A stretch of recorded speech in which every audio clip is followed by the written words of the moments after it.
If you're ready to go, I'm ready to Yes. go. Let's do it. All right, everyone, welcome to this episode of the Auto Detailing Podcast. I think this is going to be episode 346. This is also going to go up on my YouTube channel as well. And today we have a very special guest, a younger guy in the detailing industry that I'm excited to talk to by the name of Luke Wilson with Wilson Auto Detailing. And Luke, welcome to the show. Yeah, thanks for having me. Glad to be here. So I enjoy watching your videos because you're so energetic, and I can only imagine you get that a lot. And so Yes. but where did take us back to young Luke?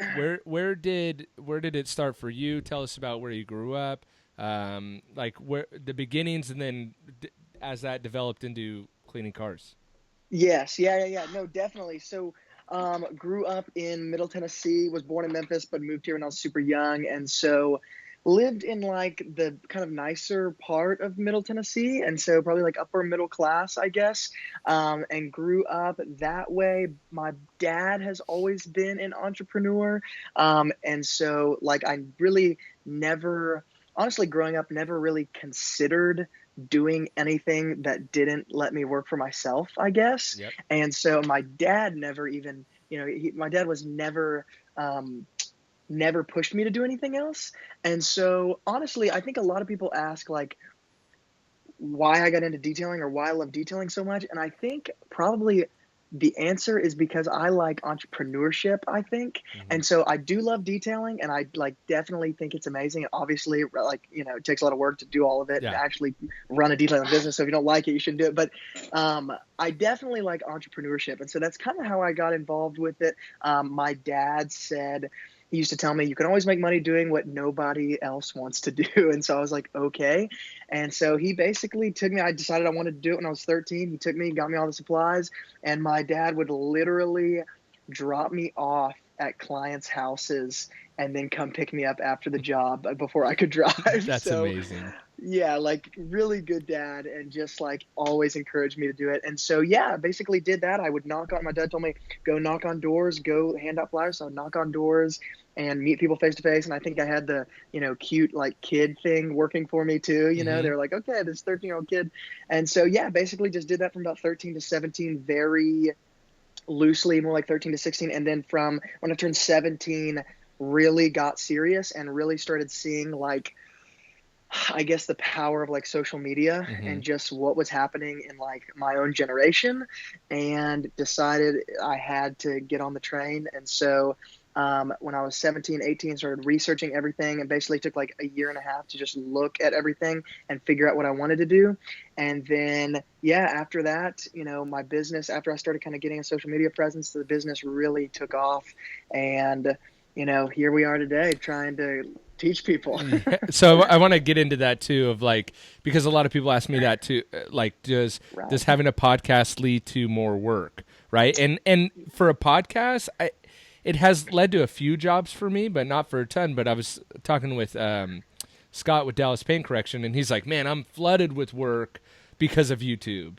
And so, Yeah. have you? I guess we'll just get to it now. Why push it off? Have you having a YouTube channel and in your tags and stuff? Do you focus on? Is the focus to have that as a tool to get clients, or was that? I'll give you an example. For me, starting the podcast was like I realized because I'm entrepreneurial too. I Hmm. like detailing's great and cool, but I like Right. business, and it just Yes, happens to it exactly. happened to fit, right? So, but I Yeah. started to learn the limitations of like having a hyper localized business where your reach can only be Yes. so far, and that's why I started the podcast because I'm like I could have a global audience, right? So, Exactly. was that the same focus for you too, or was the focus like, hey, maybe I can get more work in my local area if I start putting out videos?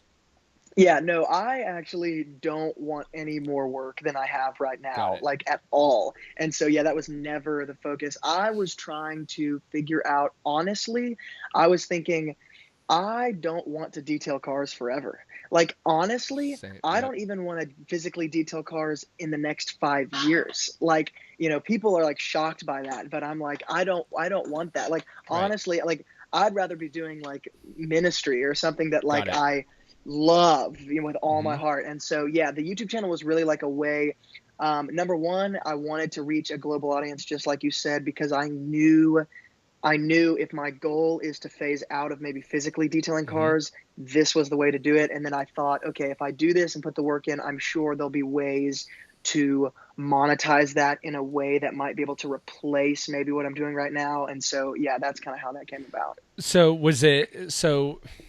I guess I kind of want to go backwards, but I think you just answered the question is like, why YouTube? Why did you start putting out videos? Was it just that, like as simple as that, as a way to, because and a lot of people freak out. Like I even had someone comment when I was talking to Scott. They're like, "What do you mean you hate detail?" Or they said, "Do you hate detailing?" And I'm like, "I don't hate detailing. I just don't want to do this forever. Like it's so Yeah. physically demanding." And Yeah.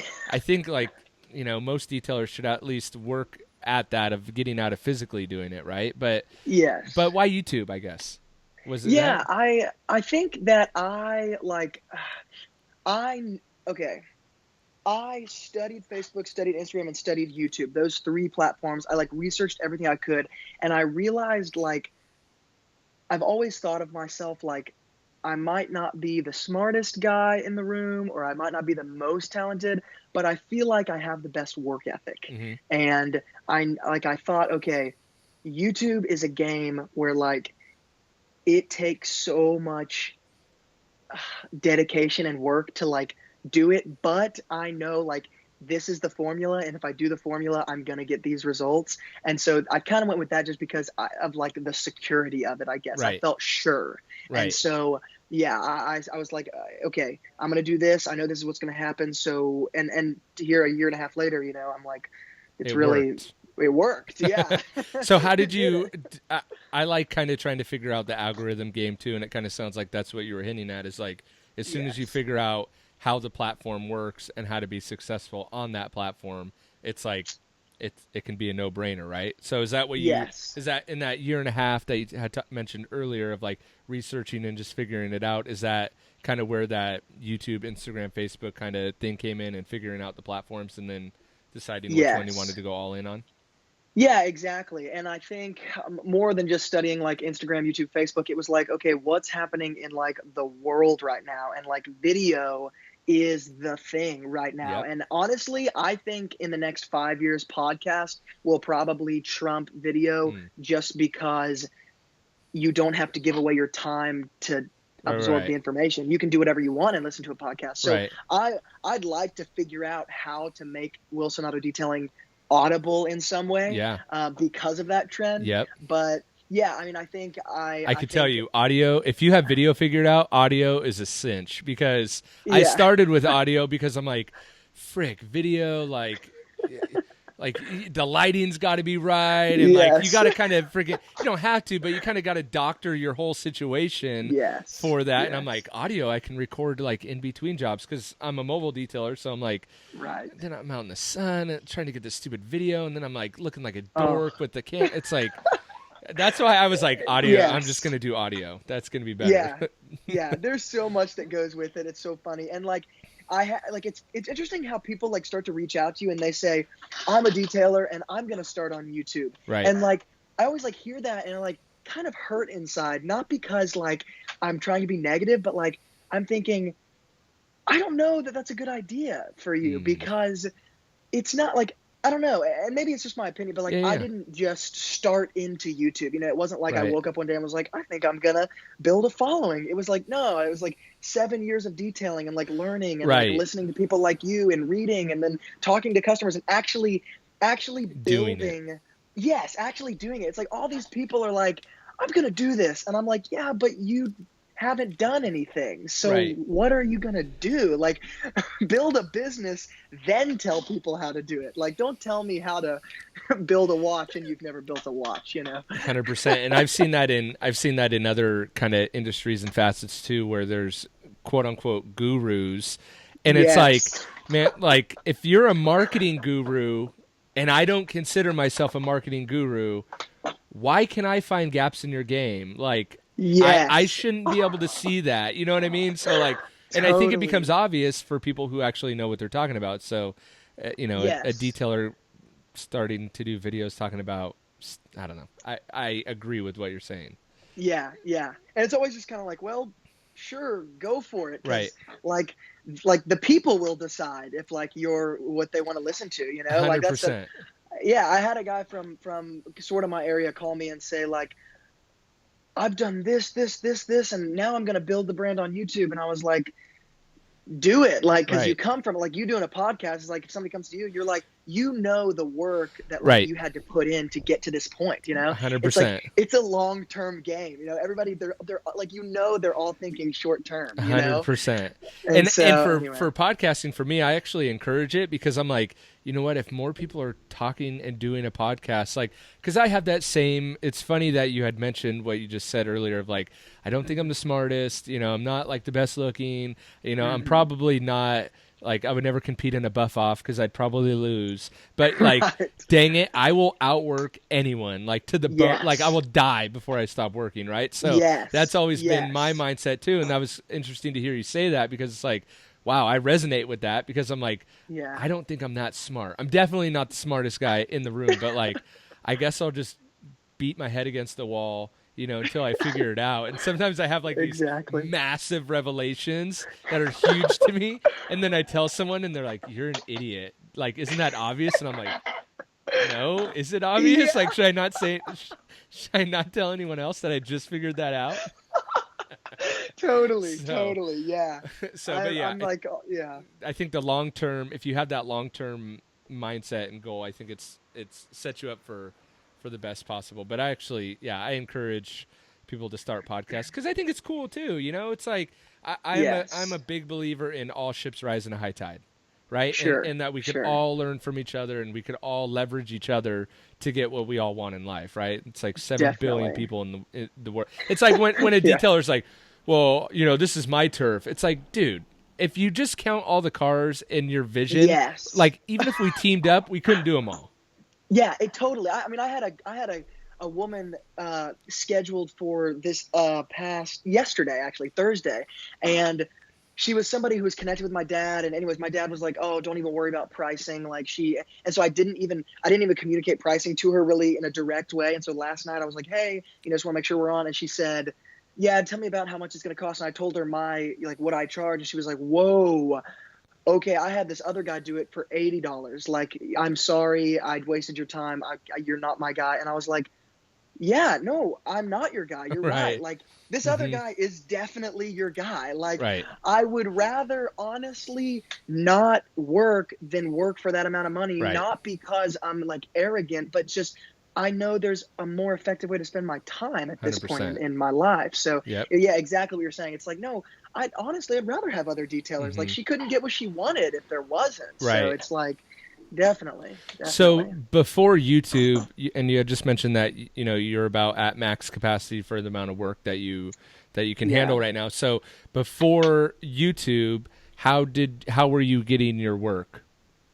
Yeah, I basically just searched the heck out of SEO Okay. as far as websites and Google, and I went hard on Google and got my website ranked organically on the first page for all the main search terms that I wanted. Okay. Um, but like before that, I basically I would go I would take around like 7 to 10 weekends out of every year, and I would print off thousands of little half sheet of flyers, and it would just be my name, my information, all this stuff, and I would hit up thousands of houses in like a weekend. Like, I would hire my friends, pay them. I'd be like $80 for the day, and we would hit. I mean, there would be times we would hit.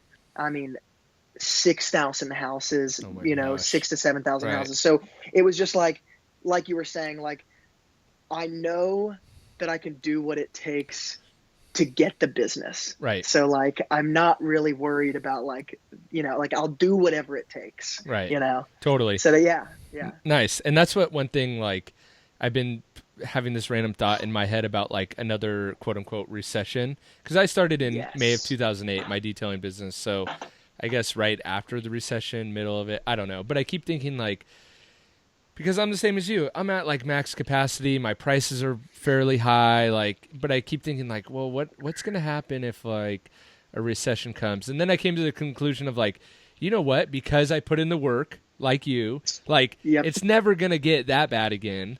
Exactly. But even if it did, you can hit 6,000 homes in a weekend with a little flyer, and it doesn't cost you that much, and you'll get plenty of work. So Yeah. it's like Yeah. it kind of goes full circle to like someone wanting to start a YouTube channel before they've actually done it. It's like, yeah, but what happens when it isn't so good? Like you Yes. don't know how to go back to where you were because you Yes. have never been there. Totally. You know.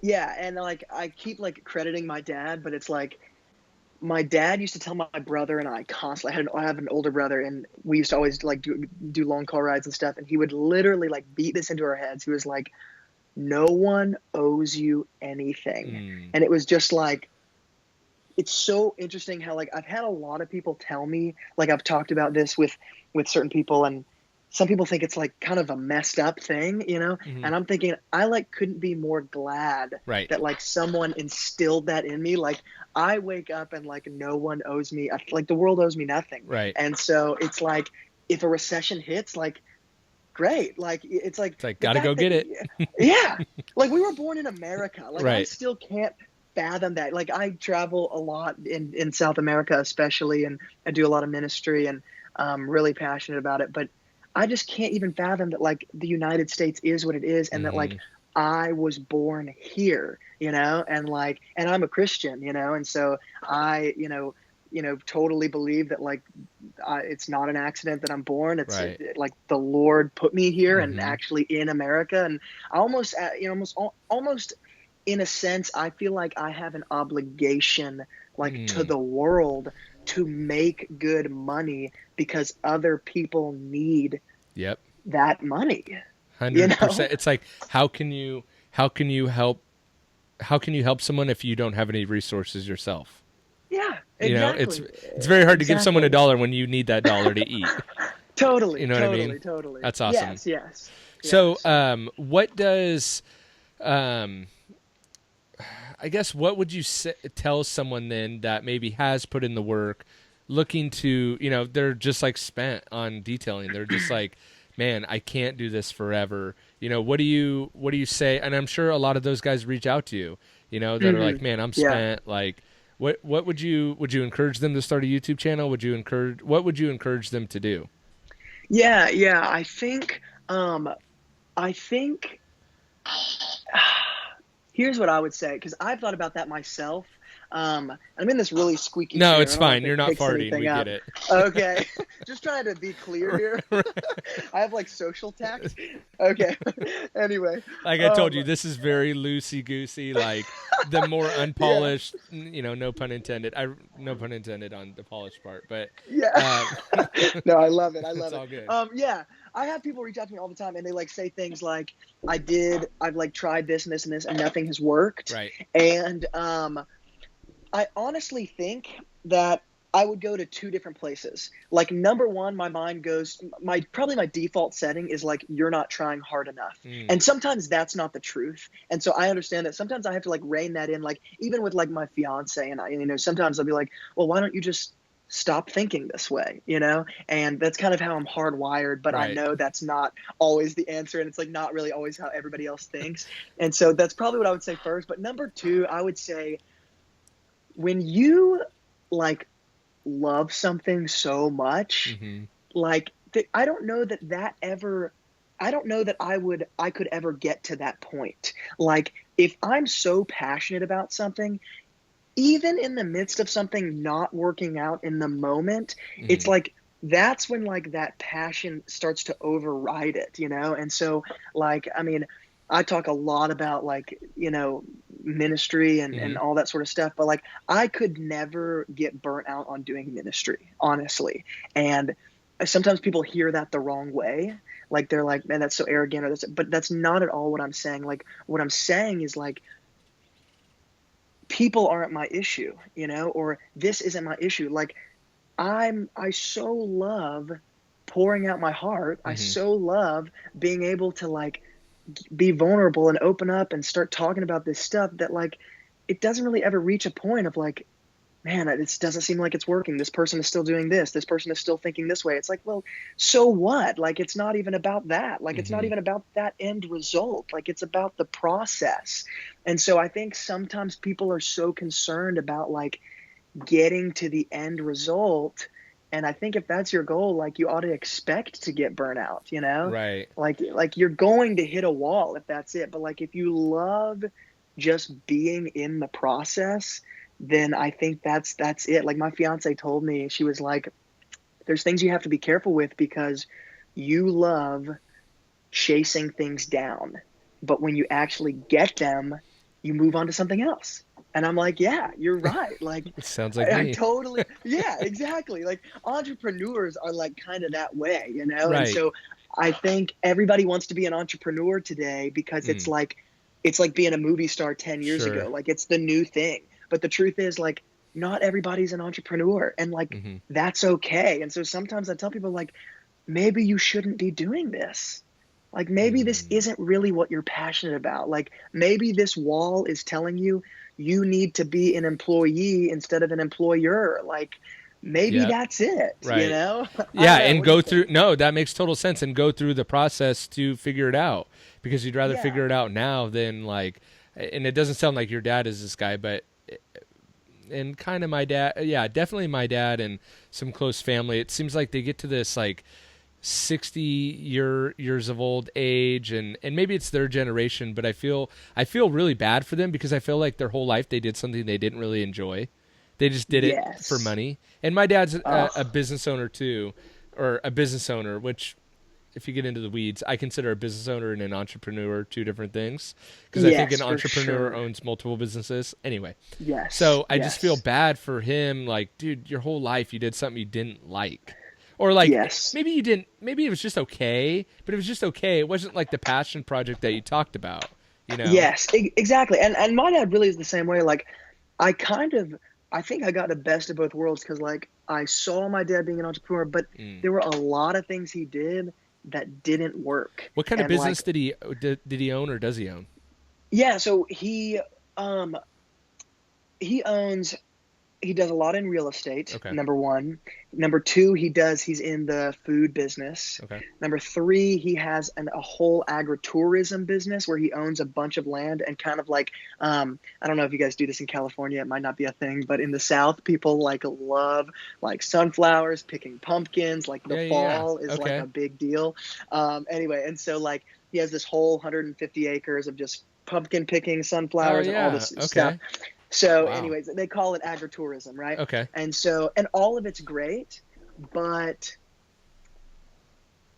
like for example, the agritourism stuff requires so much work. It's kind of Mm. like detailing. Like Right. it requires so much labor, so much time, and I think the return on that is so low in my mind. I would never do it. And so I kind of got to like look at that and say, okay, what do I want to do and like what do I not want to do? Because Right. I love being an entrepreneur, but I don't love working 13-hour days and my back I was killing me gonna when I say, get so home. what's on that list of things that you don't? And I think that's important too, right? Of going into something like it sounds like you're a researcher as well, you know. So like Yeah. looking at the whole picture and setting boundaries for yourself, essentially.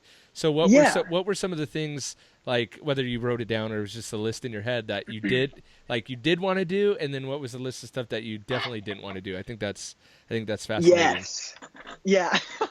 I basically took what my dad was doing and I asked myself, what has he told me and does he like live himself that has made him money? And like not that it was all about money, but it Hmm. was like that was like the proof is in the pudding, you know? Right. It's like if this thing makes you a large amount of money, you're doing something right. And so I just kind of decided early on I was going to listen to people who actually were doing what they were saying, like the evidence was there. Yes.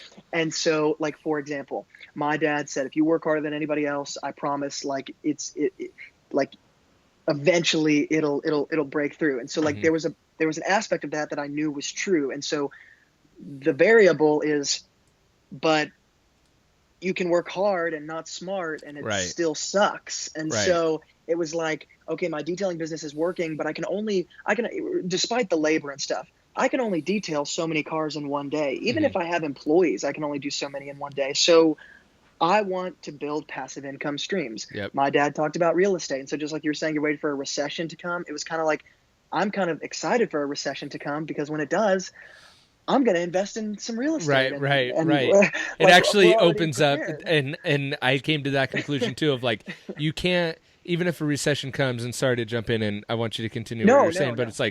it's like what you learned with SEO and stuff. It's like, well, or even your detailing business. It's like, well, a recession isn't going to take away my knowledge, right? And it's Exactly. not going to take away my past. So I'm not where I was in 2008 personally. So it's like, I know how I can go out and get clients for cheap if I need to eat, Yes. like you Yeah, can't take away my exactly. knowledge.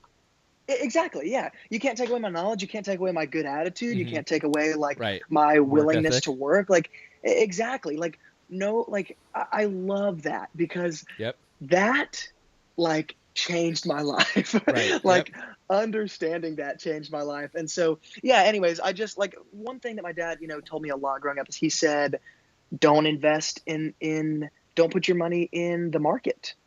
And I think that's terrible advice. Like Mm. in my opinion, like Hmm. I don't think it's good Like advice. I would stock never give that market advice. or the market. Yeah, yeah, Okay. yeah, yeah. Got it. Like specifically financially Got stock it. market, Okay.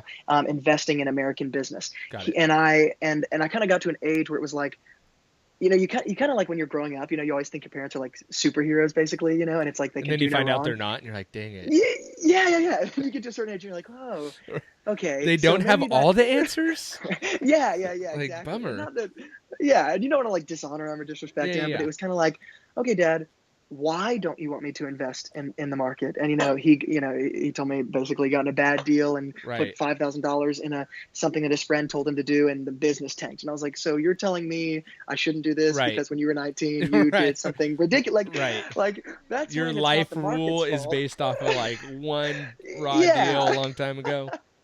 Exactly, Right. exactly. And so anyway, things like that. I kind of decided when I was like 16, okay, I'm going to look at what are my goals? Like, what's my goal in Hmm. in this life?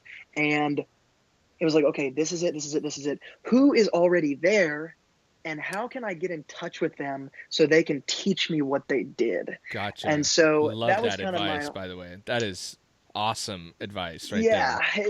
it really is like because anyone can do it. It's for everyone. Like it's so universal. Like Yeah. who's doing what you want to do, and then figure out, learn from them. And so, Who was that for you you know, then? Were you already detailing at this point? yeah, yeah, yeah. I Okay, was okay, already okay, detailing. So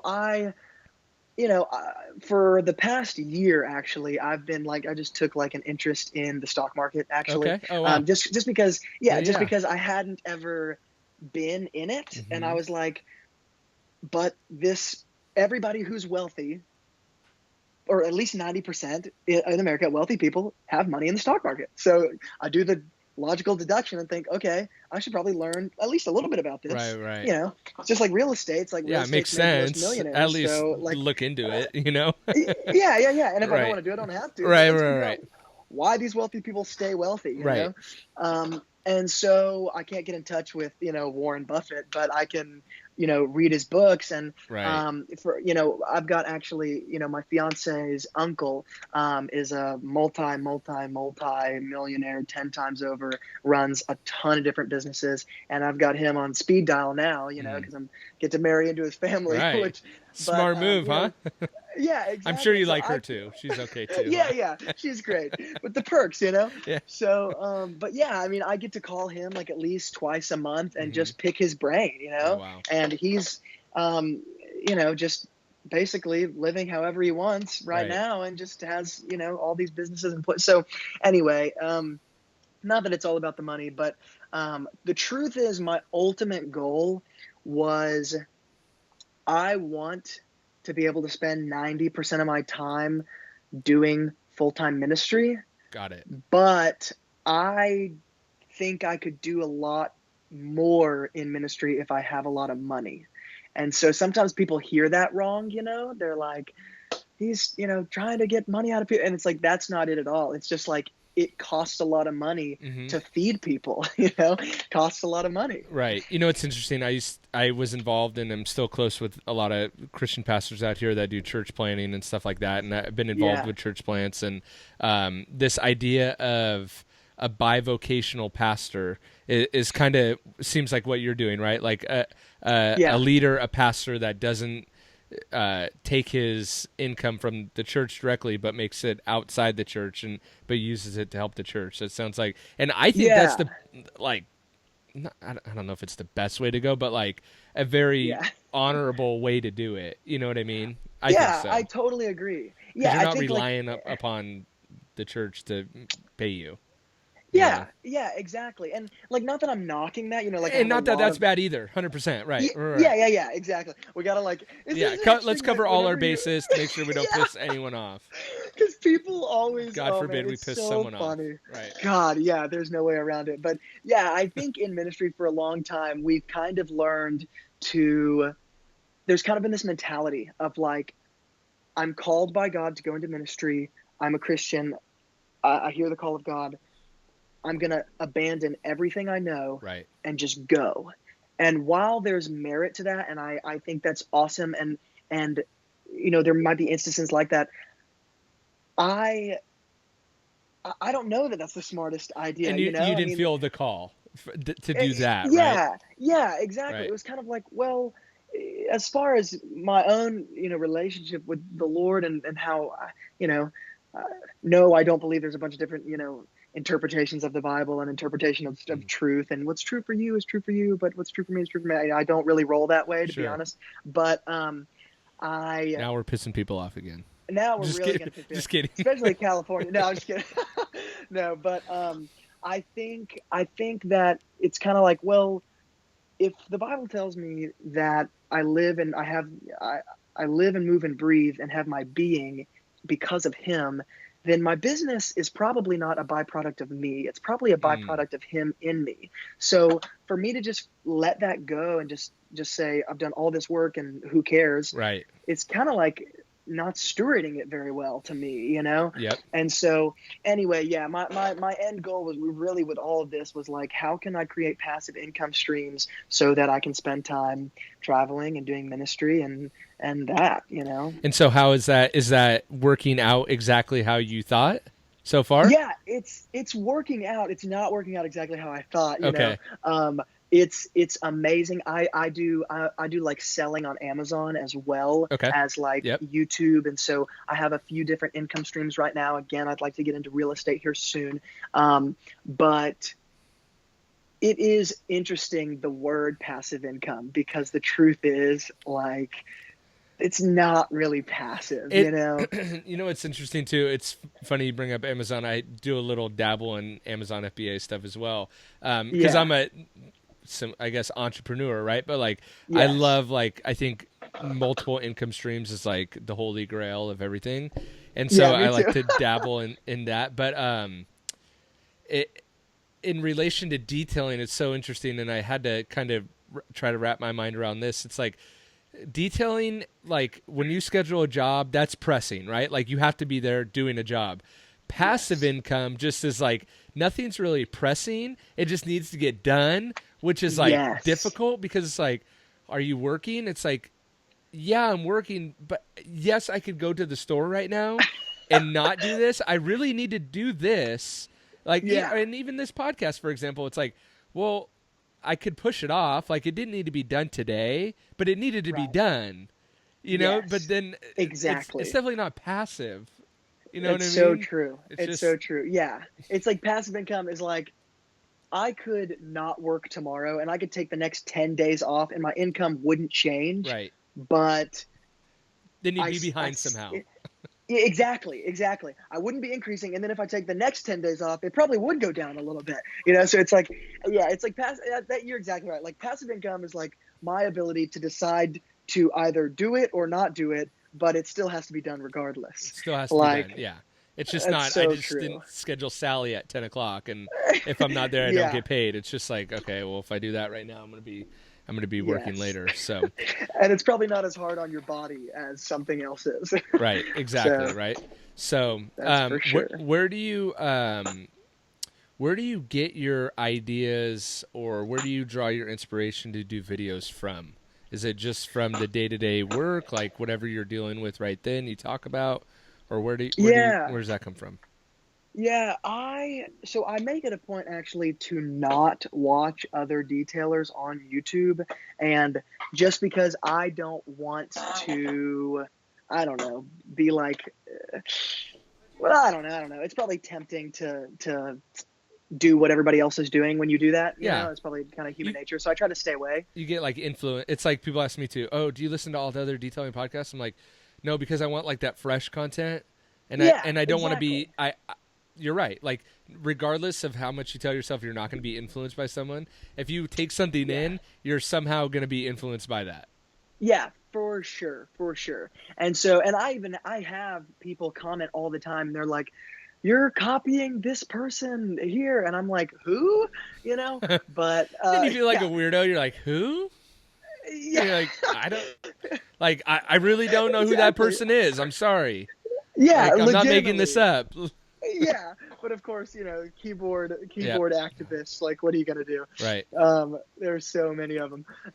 So anyway, yeah, I try to just I think when I'm working, I literally just let it be a like spur of the moment thing because that's when and I've done it different ways. Like I've done it like plan things out, and then I think people like the spur of the moment things Got it. better just because it's what's going through my process, like my Right. mind. Like Mhm. it's not, it's just like, yep, this came to my mind and here it is. Right. And so I think people like the rawness of that, you know.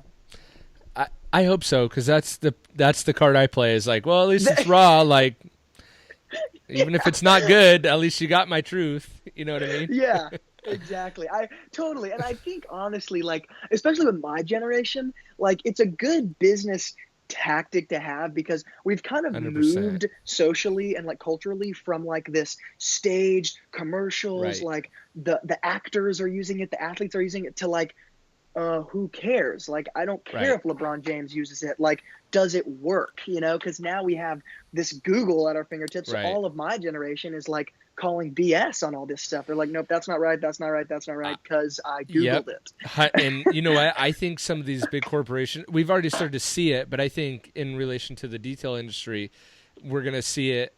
And I don't know if you feel this way. I feel like the detail industry is like a couple years behind of like real world, like maybe even more. Yes.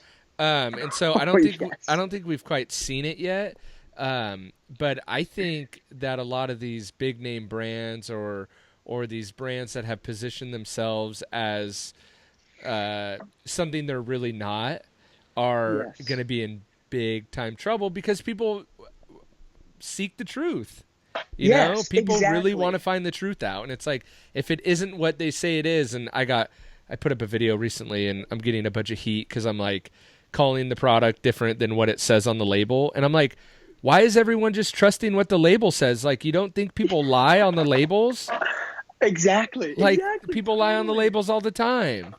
Yeah, you're totally You right. Like, know? there's gonna be an industry shift for sure, you know? And it's, I mean, like, I think about like companies, and again, not to name drop and dog them because Chemical Guys has great products, Right. right?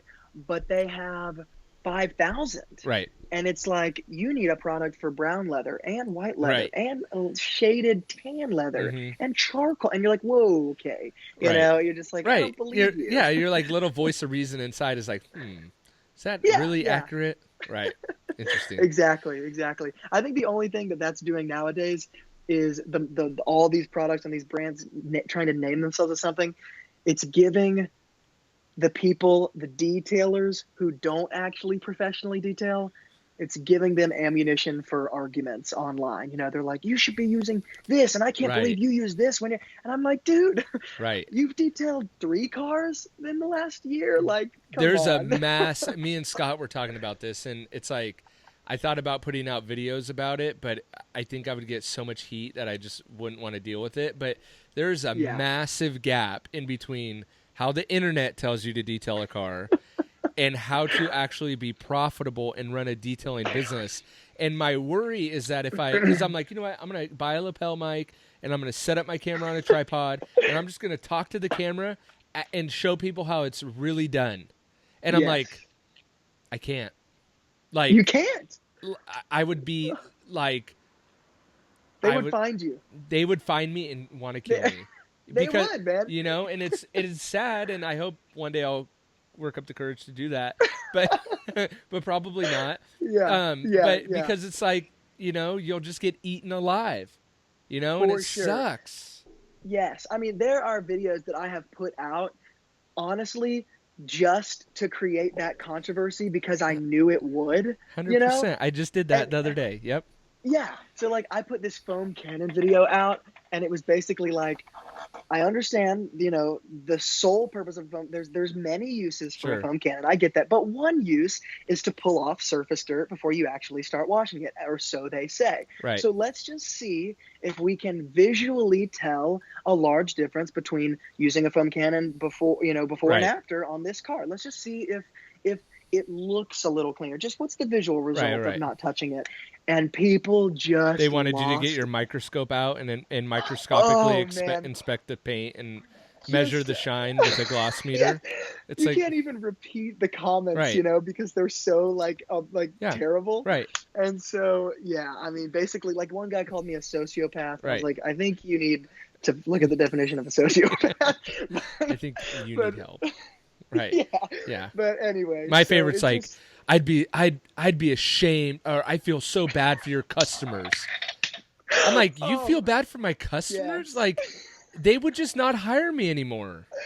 Exactly. I totally had a guy that say, someone needs to find your customer who you're detailing and let them know of your ways. I was like, dude. Like, you should see my Oh my customers' God. ways when they try to come out and Yeah. clean their own car.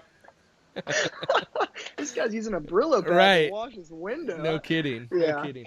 So It's so funny. what do you see, or what's kind of your goals for the next year, next, couple years? Do you feel like, are you already starting to kind of do less detailing?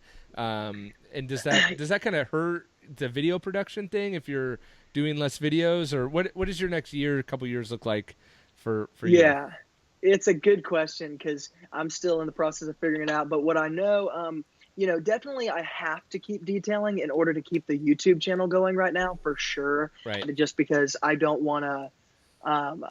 I see some detailers on the channel or on YouTube, and it's like they always have like the same car they're doing stuff on, which is great. But I'm just thinking it does make me a little skeptical. I'm like, okay.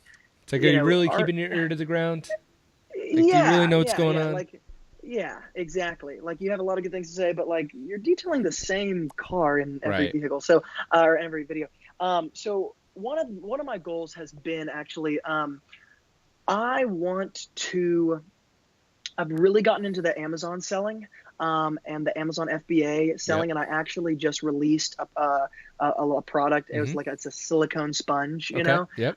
So it's like really simple, really inexpensive, and it was kind of I wanted a product that I knew that worked, that I actually used in my own detailing world, and that I thought could sell. And it was just kind of one of those things where I'll do it inexpensively, and I'll try to just learn the system and get my feet on the ground Right. with selling on Amazon. So did that. It's selling really well. The YouTube channel loves it. I had even some people send me back like video reviews of it, some of the subscribers. And so I got to put that on the channel. Yeah. I mean, it was just like, because people know like, oh, he's not like just marketing some ridiculous product. Like it actually works, Yep. And so one thing that I would really like to do is, because detailing is not what I ultimately want to do, I would love for the Wilson Auto Detailing, brand to be built big enough to where I could kind of sell it or hand it off and start something else that's more geared towards like